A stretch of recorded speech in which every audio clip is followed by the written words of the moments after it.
আসসালামু আলাইকুম রহমতুল্লাহ। প্রিয় দর্শক, আপনার সবাই অবগত আছেন আজকে 7 এপ্রিল সারা বাংলাদেশে no school no work global strike for Gaza কর্মসূচি পালনের জন্য ছাত্র শিবিরের আহ্বান। প্রিয় দর্শক, ছাত্র শিবির থেকে একটি মেসেজ আপনাদের সামনে আমি উপস্থাপন করতেছি। আপনাদের দায়িত্ব হলো আমার এই ভিডিওটি শেয়ার করে ছাত্র শিবিরের মেসেজটি সবার কাছে পৌঁছে দেওয়া। প্রিয় দর্শক, ইসলামী ছাত্র শিবির তারা গ্লোবাল স্ট্রাইক ফর গাজা কর্মসূচি পালনের জন্য সারা বাংলাদেশের মানুষের কাছে আহ্বান জানিয়েছে। সেই আহ্বানটা কি একটু পড়ে শোনাচ্ছি। গাজায় ইসরায়েলি সন্ত্রাসীদের বর্বরোচিত গণহত্যা বন্ধ ও স্বাধীন ফিলিস্তিন রাষ্ট্র প্রতিষ্ঠার দাবিতে গ্লোবাল স্ট্রাইক ফর গাজা কর্মসূচি পালনে সকলের প্রতি আহ্বান জানিয়েছে বাংলাদেশ ইসলামী ছাত্র শিবির। কেন্দ্রীয় সভাপতি জাহিদুল ইসলাম ও সেক্রেটারি জেনারেল নুরুল ইসলাম সাদ্দাম আজ 6 এপ্রিল গতকালকে এক বিবৃতিতে বলেছেন, পশ্চিমা দেশসমূহ বিশেষ করে আমেরিকার প্রত্যক্ষ মদদে দখলদার ইসরায়েল সরকার গাজায় নির্বিচারে গণহত্যায় মেতে উঠেছে। সন্ত্রাসীদের বোমার আঘাত শুকনো পাতার ন্যায় মানুষের ক্ষতবিক্ষত দেহাংশ উঠছে। নবজাতক নারী শিশু বৃদ্ধ প্রতি মুহূর্তে মৃত্যুর কোলে ঢলে পড়ছে। মানবিক সহায়তা দিতে আসা সমাজ ও স্বাস্থ্যকর্মী, সাংবাদিক এবং মানবাধিকার কর্মীরাও রেহাই পাচ্ছে না তাদের বর্বরতা থেকে। কোলাহলপূর্ণ গাজা উপত্যকা এখন শুধুই জনমানবহীন বিরান ভূমিতে পরিণত হয়েছে। অসভ্য ও অমানবিকতার নির্মম শিকার গাজাবাসী যেন অভিভাবক শূন্য। নেতৃবৃন্দ বলেন, জাতিসংঘের তথ্য অনুযায়ী 2023 সালের 7 অক্টোবর থেকে 2025 সালের 3 এপ্রিল পর্যন্ত গাজায় শহীদ হয়েছেন কমপক্ষে 50,523 জন এবং আহত হয়েছেন 1,14,776 জন নিরীহ মানুষ। গাজাবাসীর মধ্যে 90% বাস্তুচ্যুত হয়ে মানবতার জীবনযাপন করছে। ইউনিসেফ জানিয়েছেন, যুদ্ধ পুনরায় শুরু হওয়ার পর থেকে প্রতিদিন গড়ে 100 শিশু নিহত বা আহত হচ্ছে।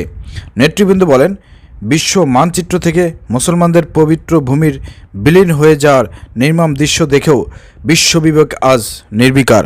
বিশেষ করে মুসলিম বিশ্বের শক্তিধর দেশসমূহ ইসরায়েলের বর্বরতা দেখেও মুখে কুলুপ এঁটে বসে আছে।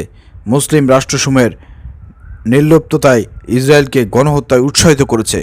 জাতিসংঘ ও আইসির ও আরব লীগের মতো সংগঠন তাদের দায়িত্ব পালনে ব্যর্থতার পরিচয় দিয়েছে। নেতৃবৃন্দ দখলদার ইসরায়েল বাহিনীর গণহত্যা ও বন্ধ স্বাধীন ফিলিস্তিন রাষ্ট্র প্রতিষ্ঠার দাবিতে আহত গ্লোবাল স্ট্রাইক ফর গাজা কর্মসূচিকে সমর্থন জানিয়ে আগামীকাল সকল শিক্ষা প্রতিষ্ঠান, ক্লাস, পরীক্ষা বর্জন ও সারা দেশে অফিস আদালত বন্ধ রাখার জন্য বাংলাদেশের ছাত্র জনতার প্রতি আহ্বান জানিয়েছেন। পাশাপাশি ইসরায়েলের বর্বরতার প্রতিবাদ জানিয়ে চলমান গণহত্যা বন্ধে রাষ্ট্রীয়ভাবে বিবৃতি প্রদানের জন্য বাংলাদেশ সরকারের প্রতি বিশেষভাবে আহ্বান জানিয়েছেন। বার্তা প্রেরক আজিজুর রহমান আজাদ, কেন্দ্রীয় প্রচার সম্পাদক, বাংলাদেশ ইসলামী ছাত্র শিবির। এর সঙ্গে আরেকটা কথা না বললেই নয় প্রিয় দর্শক, আমার তরফ থেকে বাংলাদেশে আপনারা জানেন যে এই যে কোকোকোলা, পেপসি, এই দুইটা পণ্য আপনারা শুধুমাত্র বয়কট করেন।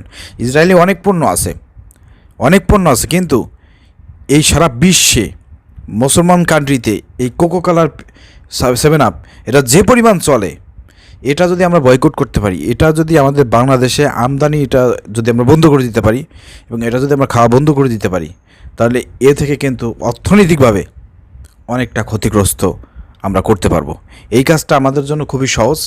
আমরা তো সরাসরি আসলে সেখানে যাইতে পারতেছি না, কিছু করতে পারতেছি না, কিন্তু আমরা বাংলাদেশে থেকে আমরা তাদের পণ্য বয়কটের মাধ্যমে আমরা কিন্তু আমাদের ফিলিস্তিন ভাইদেরকে সহযোগিতা করতে পারি, মুসলিমদের পাশে দাঁড়াইতে পারি।